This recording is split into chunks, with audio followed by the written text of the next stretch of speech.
Sir Vikrant గారు, ఒక mass character చేయాలి అంటే చాలా ఈజీ ఏమో. ఆ కాస్ట్యూమ్స్ చేసేస్తారు, మీకు షూ వేసేస్తారు, అడౌట్ చేసేస్తారు, హెయిర్ స్టైల్ చేసేస్తారు. ఇటువంటి క్యారెక్టర్ చేయాలి అంటే కొంచెం మేము టోన్ డౌన్ చేయాలి, చాలా చేయాలి, క్యారెక్టర్ కూడా డౌన్ అయ్యి కూడా చేయాలి.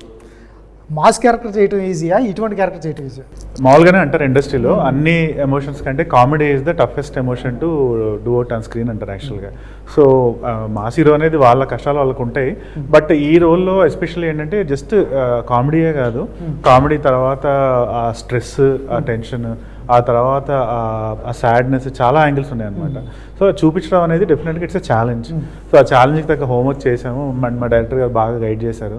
సో హోప్ఫుల్లీ ఆ కథలో ఎలా ఉందో అలాగే ఇక్కడ అంటే ఆ స్క్రిప్ట్లో ఉన్నదాన్ని నేను జస్టిఫై చేశాను అనుకుంటున్నాను. యాక్చువల్లీ మీకు టఫ్ టాస్క్ ఏ సార్, కొంచెం ఎందుకంటే స్పార్క్లో వచ్చేటప్పుడు కొంచెం మాస్గా కనిపించారు, యాక్షన్ హీరో కనిపించారు. ఇక్కడ వచ్చేటప్పటికి ఫుల్ సాఫ్ట్వేర్, దానికి దీనికి సంబంధమే లేదు, అసలు లేదు. ఎట్లా అనిపించింది మీకు టాస్క్ ఏంటి ఈ క్యారెక్టర్? బాగా టఫ్ అయ్యండి యాక్చువల్గా. సో స్పార్క్ తర్వాత కొంచెం నేను ఒక థియేటర్ గ్రూప్లో జాయిన్ అయ్యి కొన్ని స్టేజ్ షోస్ అలా చేశాను అన్నమాట. యాక్చువల్గా ఐ గాట్ ట్రైన్డ్, అంటే ఇంకా కొంచెం యాక్టింగ్ కొంచెం నెక్స్ట్ లెవెల్కి తీసుకెళ్తే బాగుంటుంది, కొంచెం ఇంప్రూవ్ అవ్వాలనిపించింది నాకు.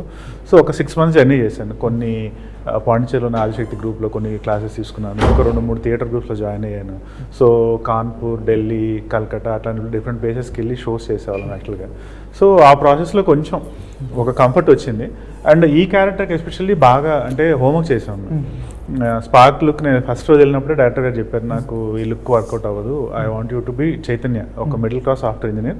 వాడు ఒక అన్హెల్తీ లైఫ్ స్టైల్ ఫాలో అవుతున్నాడు, వాడు స్మోక్ చేస్తాడు, డ్రింక్ చేస్తాడు, రోజు బయట తింటాడు. సో అలా లుక్ రావాలి అని చెప్పారు యాక్చువల్గా నాకు. సో వెంటనే చెప్పారు, ఒక ఈ వెయిట్ మీద ఒక 5 kilos గెయిన్ అవ్వు అన్నారు. బేసిక్గా 5 kilos పెరిగాను. తర్వాత గ్లాసెస్ యాడ్ చేశారు, ఆ లుక్, హెయిర్ స్టైల్ మొత్తం మార్చేశారు యాక్చువల్గా. ఎండ్ ఆఫ్ ద డే ఆ వర్క్ షాప్స్ అన్నీ అయ్యే టైంకి చూసుకుంటే నేను విక్రాంత్ లేడు అక్కడ, చైతన్య ఉన్నారు యాక్చువల్గా. అలా అనిపించింది. ఎవరైనా తగ్గమంటారు వెయిట్, మిమ్మల్ని నాకు ఫస్ట్ అదే షాక్ అనిపించింది. ఫస్ట్ మీట్లోనే చెప్పారు ఆయన, కొంచెం పెరగాలి, మీకు వేడిగా అనిపించవచ్చు చెప్పంగానేది, కానీ కొంచెం పెరిగి నువ్వు ఫస్ట్ రోజు స్క్రీన్ మీద చూసినప్పుడు నీకు అర్థం అవుద్ది అన్నారు. అండ్ ఐ థింక్ ఆయన విజన్ నాకు అర్థమైంది, అండ్ ఆ విజన్ ఖచ్చితంగా డెలివరీ అయిందని నేను నమ్ముతున్నాను. స్క్రీన్ ఏంటి సార్ డైరెక్టర్ గారి విజన్లో వెయిట్ గెయిన్ అవటం, చిన్న పొట్ట రావటం, ఇదేంటంటే కూర్చొని చేసే ఉద్యోగాలు సాఫ్ట్వేర్ వాళ్ళకి అట్లా ఉంటుందనా? అంటే ఈ క్యారెక్టర్ చైతన్య అనే అతను ఇష్యూ, ఆ స్పర్మ్ కౌంట్, లో స్పర్మ్ కౌంట్ అనే ఇష్యూ వచ్చేదే మెయిన్ అతను ఉండే అన్హెల్తీ లైఫ్ స్టైల్ వల్ల. సో సాఫ్ట్వేర్ ఉద్యోగాలు బేసిక్గా, నేను కూడా సాఫ్ట్వేర్ బ్యాక్గ్రౌండ్, నాకు తెలిసి ఎలా ఉంటుందో. సో రోజులో 12-13 hours ల్యాప్టాప్ ముందు కూర్చొని మళ్ళీ ఛాన్స్ దొరికినప్పుడు ఆ స్ట్రెస్కి బయటకు వెళ్ళి ఒక దమ్మేసి రోజు రాత్రి అయ్యేటప్పటికి ఏదైనా ఒక బిర్యానీ, ఏదో ఒక బయట ఫుడ్ ఆర్డర్ చేసుకుని తిని, సో అండ్ వీకెండ్ వచ్చిందంటే ఏదో ఒక పార్టీకి వెళ్ళి కొంచెం డ్రింక్ చేయడం. సో ఆ హ్యాబిట్లో, ఆ సైకిల్లో పడిన ఒక క్యారెక్టర్ అన్నమాట అది. సార్ ఈ సైకిల్ కంపల్సరీ సాఫ్ట్వేర్ ఇంజనీర్ కానీ ఎవరైనా సరే మిడిల్ క్లాస్ 50,000 శాలరీ వచ్చే ఏ ఎంప్లాయ్ అయినా చేసే పనులు ఇవే. మరి వాళ్ళు భయపెట్టమే ఇదంతా? మీరు భయపెట్టడం కాదండి, we want to show them this is the future, ఇది కాన్సిక్వెన్స్. సో మీరు కరెక్ట్ చేసుకుంటే బెటర్ అనేది చూపించడానికి చేసిన ఎఫర్ట్ అనమాట ఇది. మీ మామగారు అంటే వీళ్ళ ఫాదర్ టీచర్ అని, లేకపోతే 100 మార్కులు రావాలనే ఉద్దేశంతో 100 రోజులు పెడతారా, లేకపోతే అదేనా రీజన్? అదేనా? అన్ని 100 out of 100 మోడ్లో ఉంటారు ఆయన. జేబులో ఇప్పుడు కూడా గ్రీన్ పెన్, రెడ్ పెన్ పెట్టుకునే టైప్ అనమాట ఆయన, హెడ్ మాస్టర్ బేసిక్గా. సో ఆయన 100 days అనేది కూడా ఆ కన్సీవ్డ్ దాంట్లోంచి వస్తుంది అనమాట. 100 రోజులు తీసుకెళ్ళిపోతాం మా అమ్మాయిని ఇంట్లోంచి అంటారు బేసిక్గా. వీడు ఓకే 100 రోజులు ప్రెగ్నెంట్ అయితే అట్లీస్ట్ ఫస్ట్ అగ్రిమెంట్ ఏంటంటే, తరుణ్ భాస్కర్ మేము ఆ అమ్మాయిని మేము ఇద్దరం వెళ్ళి పెళ్లి చేసుకున్నప్పుడు కూడా ఎలాగోలా మీ పిల్లల్ని కానండి కంటే పేరెంట్స్ ఆటోమేటిక్గా ఒప్పుకుంటారు మీరు అంటారు బేసిక్గా. సో ఇప్పుడు ఆయన 100 days తీసుకెళ్ళిపోతా అంటారు బేసిక్గా. సో ఆ లోపల ఎలాగైనా సరే తనని ప్రెగ్నెంట్ చేయాలి, అది టార్గెట్ అక్కడ. అది సో ఈ ప్రాసెస్లో వాడు ఎలా ఏం పాస్ అవుతాడు, మామకి వీడికి ఎలాంటి ఇది జరుగుతుంది, ఫిక్షన్ ఎలా ఉంటుంది, ఇదంతా బట్ ఒక హ్యూమరస్ వేలో చూపించారు అన్నమాట. ఫైనల్ టైటిల్ జస్టిఫికేషన్ జరుగుతుందా? 100%. అది మీరు సినిమా చూడాలి. అది టైటిల్ జస్టిఫికేషన్ అదే మీరు సినిమా చూస్తేనే తెలుస్తుంది November 14. ఓకే సార్, మీ చుట్టూ కూడా మామూలు క్యారెక్టర్స్ లేవు. తరుణ్ భాస్కర్ గారు కానీ, అభినవ్ గోమటం కానీ, వాళ్ళు పంచులు పడిపోతూనే ఉంటాయి. తర్వాత వెన్నెల కిషోర్ గారు కానీ, మొత్తం మీ చుట్టూ ప్యాడింగ్ ఉన్న వాళ్ళు మొత్తం సామాన్యులు కాదు. ఎలా ఉంది వాళ్ళ టైమింగ్ పట్టుకోవడం కానీ ఎలా అనిపించింది? కొంచెం అంటే బాగా వీళ్ళ టైమింగ్ లెవెల్. వెన్నెల కిషోర్ గారితో స్పాట్లో వర్క్ చేసేసి కొంచెం ఐడియా ఉంది నాకు ఆయన టైమింగ్. బట్ తరుణ్ భాస్కర్ డెఫినెట్గా ఫస్ట్ రోజు వెళ్ళేటప్పుడు కొంచెం అనిపించింది. బట్ వాళ్ళు ఏంటంటే వాళ్ళు యాక్ట్ చేయడమే కాదు, పక్కన వాళ్ళు కూడా చాలా ఈజీ చేస్తారు అనమాట. సో మెల్లగా మనం ఒక 1 scene 2 scenes అయ్యేటప్పుడు ఈజీ అయిపోతుంది అట్లా యాక్చువల్గా. తరుణ్ భాస్కర్ అలాగే అయింది. అండ్ అభినవ్ గౌతమ్ అయితే ఆల్మోస్ట్ మూవీలో ఫుల్ లెంత్ ఉన్నారు. సో ఫస్ట్ రోజు కొంచెం మాకు ఇద్దరికి సింక్ అయ్యాక ఇంకా అక్కడి నుంచి చాలా ఈజీగా అయిపోయింది అనమాట.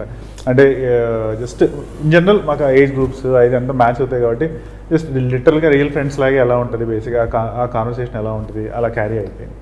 Super sir. ఈ సినిమాకి మీరు కూడా వన్ ఆఫ్ ద ప్రొడ్యూసర్ లేకపోతే మద్రాసు గారు ఆయన అసలు సంబంధం లేదండి. మళ్ళీ ఇంకా ప్రొడక్షన్ ఇప్పట్లో టచ్ చేసే ఓపిక ఇంట్రెస్ట్ కూడా లేవు నాకు. Just I want to be an actor for now. A sir production చాలామంది జరుగుతూ ఉంటాయి, తర్వాత ఇట్లా వస్తూ ఉంటాయి కదా. కానీ అంటే మనం డిసైడ్ చేసుకోవాలండి. Do you want be producer, do want be director, do want be writer, do want be actor అన్నీ మనమే చేస్తూ ఉంటే ఇది వర్క్ అవ్వదు యాక్చువల్. అంటే వర్క్ చేయించిన వాళ్ళు ఉన్నారు కొంతమంది, but it's a very tough task. అవును. సో అన్నీ మనమే తీసుకుని మీరే వేసుకొని చేయాల్సిన అంటే టూ టఫ్ అయిపోద్ది యాక్చువల్గా. అండ్ రైట్ నౌ దేవుడి దేవాల ప్రొడ్యూసర్స్ వస్తున్నారు చేయడానికి మూవీస్. సో వై షుడ్ మళ్ళీ నేను వెంచర్ అవుట్ అవ్వాల్సిన అవసరం అయితే నాకు కనపడట్లేదు. అప్పుడు ఏంటంటే మమ్మల్ని ఎవరు నమ్మరు. ఏదో యూఎస్ నుంచి వచ్చాడు సాఫ్ట్వేర్ ఇంజనీర్ ఏదో సినిమా చేయాలంటున్నారంటే అందరూ అంటే ఒకసారి ఓకే ట్రై చేయని పంపించేసే వాళ్ళే తప్ప ఎవరు ప్రొడ్యూస్ చేయడానికి ఎవరు వచ్చేవాళ్ళు కదా ముందుకు. సో మేము స్పేస్ క్రియేట్ చేసుకోవాలి కాబట్టి ఇంకా చేయాల్సి వచ్చింది. సార్ దీని తర్వాత ఏం చేస్తున్నారు సార్? దీని తర్వాత మృత్యుంజయ మార్కండేయ అని ఒక సోషియో ఫ్యాంటసీ మూవీ చేస్తున్నాం అన్నమాట. యాక్చువల్గా mythology and socio fantasy movie. అది ఆల్రెడీ షూట్ స్టార్ట్ చేసాం, కొంచెం ఒక పార్ట్ కంప్లీట్ కూడా అయింది షెడ్యూల్. అది దానికి ఎవరు సార్ డైరెక్టర్? దానికి సిస్ట్లా విఎంకే అని ఆయన his from Annapurna film school యాక్చువల్గా. ఓకే. సో అది అంటే కొంచెం bigger scale, bigger budget and CG కూడా చాలా వర్క్ ఎక్కువ ఉంది. సో మోస్ట్లీ నెక్స్ట్ ఇయర్ ఈ టైంకి you are shooting for the release యాక్చువల్గా. అండ్ ఇప్పుడు సంజయ్ రెడ్డి గారు సేమ్ ఈ మూవీ డైరెక్టర్తోనే నేను ఇదే ప్రొడక్షన్స్ ఇదే టీమ్ pretty మచ్ సర్పంచ్ అనే ఇంకో మూవీ సైన్ చేశాను యాక్చువల్గా. అది ప్రీ ప్రొడక్షన్ అయిపోయింది. ఈ మూవీ రిలీజ్ అవ్వగానే దాని యాక్చువల్ షూటింగ్ స్టార్ట్ అవుతుంది. So same Sheikh Dawood screenplay writer, Sanjay Reddy director, same అంటే pretty మచ్ సేమ్ టీమ్.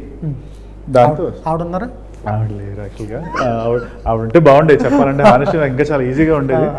చాలా ఈజీ అసలు. ఒక మళ్ళీ జనాలకు కూడా కాంపిటీషన్ బోర్ కొట్టుకుంటే మేము 2 years తర్వాత ఉన్న ఛాన్స్ వస్తుంది. ఏంటి సార్ అదేంటి మొత్తం విలేజ్ బ్యాక్డ్రాపా? అంత విలేజ్ రూరల్ పాలిటిక్స్, ఒక సర్పంచ్ ఎలక్షన్ దగ్గర జరిగే కొన్ని థింగ్స్ అట్లాగే దీంట్లో ఉన్నట్టు ఒక రాడికల్ ఎలిమెంట్స్ కొన్ని టచ్ చేస్తాం యాక్చువల్గా. బట్ సేమ్ థింగ్ హ్యూమరస్గా ఒక మంచి ఆన్సెంబుల్ కామెడీ క్యాస్ట్తో వచ్చే సినిమా అనమాట. బట్ ఎండ్లో మంచి మెసేజ్ ఆ టైప్ ఉండేది. సో ఒక మంచి సోషల్ సబ్జెక్ట్ అండి. సోషల్ సబ్జెక్ట్ని ఒక ఎంటర్టైన్మెంట్తో ప్యాకేజ్ చేసి ఈ మూవీ లాగే అలా దాన్ని ప్యాకేజ్ చేసి రాసిన ఒక మంచి స్క్రిప్ట్. సేమ్ ప్రొడ్యూసర్, సేమ్ మొత్తం సేమ్ టీమ్ అండి దాదాపుగా. ఒక చాందిని చౌదరి తప్ప. అయ్యో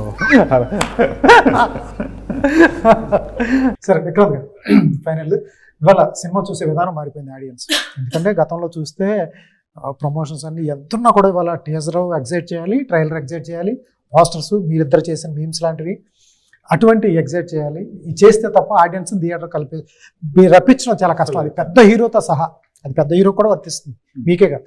అటువంటిది వాళ్ళు చూసే విధానం మారిపోయింది. సినిమా చూసే విధానం గతంలో అంటే చాలా ఫ్యాక్టర్స్ ఉండేవి. ఎంటర్టైన్మెంట్ అంటే సినిమా 2019 ముందు. ఇప్పుడు ఫ్యాక్టర్స్ మారిపోయినాయి. ఎంటర్టైన్మెంట్ వేవ్స్ ఓపెన్ అయిపోయింది. So many OTT platforms. ఇవాళ ఆడియన్స్ సినిమా రప్పించడం చాలా టఫ్, కష్టం, చాలా కష్టం. అటువంటిది ఎగ్జైట్ అయితే తప్ప తీసుకురావు. వాళ్ళ మేకర్ని తర్వాత తీసుకొచ్చిన తర్వాత ఆయన కూర్చోబెట్టడం కూడా చాలా కష్టం. ఏమాత్రం కొంచెం ఇబ్బంది ఉన్నా ఫోన్ ఓపెన్ చేసి ఫోన్ ఇన్స్టాకి వెళ్తాడు. అటువంటి ప్రాబ్లం ఏమైనా ఉంటుందా? లేదండి, ఈ మూవీలో ఛాన్స్ లేదు యాక్చువల్గా. నేను చూసా ఫస్ట్ కాపీ, ఎక్కడ ల్యాగ్ అనేది లేదు సినిమాలో. ఒక జరుగుతూనే ఉంటుంది. అంటే ఇట్స్ ఆల్వేస్ ఒక ఎమోషన్, ఫన్ లేకపోతే ఒక కంప్లీట్ ఎమోషనల్ యాంగిల్ ఏదో జరుగుతూనే ఉంటుంది తప్ప ఆడియన్స్ కి బోర్ కొట్టి వేరే చెక్ చేసుకునే టైం అయితే ఈ మూవీలో లేదు. అది నేను గ్యారంటీ ఇవ్వగలుగుతా. అండ్ ఈ మా యాక్టర్స్ ఉన్నారు కదా, తరుణ్ భాస్కర్, వెన్నెల కిషోర్, సో వీళ్ళందరూ ఏంటంటే ఎక్కడికక్కడ వాళ్ళ ఫ్లేవర్ యాడ్ చేసుకుంటే లేదు మూవీ అంతా. సో మనకి ఏ పోర్షన్ లోనూ ఇది బోర్ కొట్టింది ఇది లేదు అనే ఛాన్సే లేదనమాట. అంతే 10 minutes కాల్ వచ్చేస్తుంటారు. ఎవరైనా ఎనీ టైమ్ స్క్రీన్ మీద ఎవరో ఒకరు ఉంటారు. నాతో పాటు అభినవ్, నాతో పాటు తరుణ్, లేదంటే నాతో పాటు వెన్నెల కిషోర్, మురళీధర్ గౌడ్, హర్షవర్ధన్, తాగుబోతు రమేష్. సో మొత్తం ఈ ఆన్సెంబుల్ క్యాస్ట్ అంతా. బట్ వాళ్ళ రోల్స్ ని చాలా క్యూట్ గా డిజైన్ చేశారు అన్నమాట, ఆర్ట్స్ కూడా యాక్చువల్ గా. సో ఈ మూవీలో అయితే 100% గ్యారంటీ ఇవ్వగలుగుతారు. మీరు వస్తే బాగా ఎంటర్టైన్ అవుతారు, బాగా ఎమోషనల్ గా ఫీల్ అవుతారు. బయటకు వెళ్ళేటప్పుడు ఒక మంచి మెసేజ్ తో ఒక హైతో బయటకు వెళ్తారు. సాక్షి టీవీ ప్రసారాలను నిలిపివేయడం చట్టరీత్యా నేరం. సాక్షి టీవీ ప్రసారాల కోసం మీ స్థానిక కేబుల్ ఆపరేటర్ని వెంటనే సంప్రదించండి. DTHలో ఇంటర్నెట్లో కూడా సాక్షి టీవీ ప్రసారాలను వీక్షించవచ్చు.